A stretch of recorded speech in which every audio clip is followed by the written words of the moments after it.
ኩላሊታችሁ አደጋ ላይ መሆኑን ለማወቅና ፌል እያደረገ እንደሆነ ለመገንዘብ ግዴታ ከፍተኛ የሆነ የወገብ ህመም፣ እግር እብጠት እንዲሁም ደግሞ አረፋ ያለበት ሽንት መሽናት የለባችሁም። ኩላሊታችሁ እዛ ደረጃ ከመድረሳችሁ በፊት ትናንሽ፣ መካከለኛ እንዲሁም ደግሞ ከበድ ያሉ ምልክቶችን ያሳያችኋል። ታዲያ ዛሬ በፍጹም ችላ ማለት የሌለባችሁን ነገር ነግራችኋለሁ ማለት ነው። ምን መሰላችሁ? ማታ ማታ በምትተኙበት ጊዜ ውሃ ሽንታችሁ በተደጋጋሚ የሚቀሰቅሳችሁ ከሆነ ብዙ ውሃ ስለጠጣችሁ ሳይሆን ኩላሊታችሁ በተገቢው ስራውን እየሰራ ስላልሆነ ነው።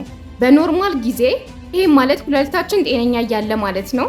አላስፈላጊ የሆኑ ፈሳሾችን በሽንት መልኩ የምናስወግደው በብዛት ቀን ላይ ነው። ታዲያ ሰዎች ብዙ ጊዜ ማታ ማታ ዩሪኔት አያደርጉም። ነገር ግን ኩላሊታችሁ አደጋ ላይ በሚሆኑበት ጊዜ ይህንን ነገር ባላንስ ማድረግ ይከብደዋል። ስለዚህ ማታ ማታ በተደጋጋሚ ከእንቅልፋችሁ ሽንታችሁን ለመሽናት ትነሳላችሁ ማለት ነው። ይህም ታዲያ በሕክምናው ሬናል ኢንሰፊሸንሲ የሚባል ሲሆን ይህም ኩላሊታችሁ ዌስቶችን እንዲሁም ፍሉይዶችን ባላንስ ማድረግ ሲያቅተው እንዲሁም ዩሪንን ኮንሰንትሬት ማድረግ ሲያቅተው ነው ማለት ነው።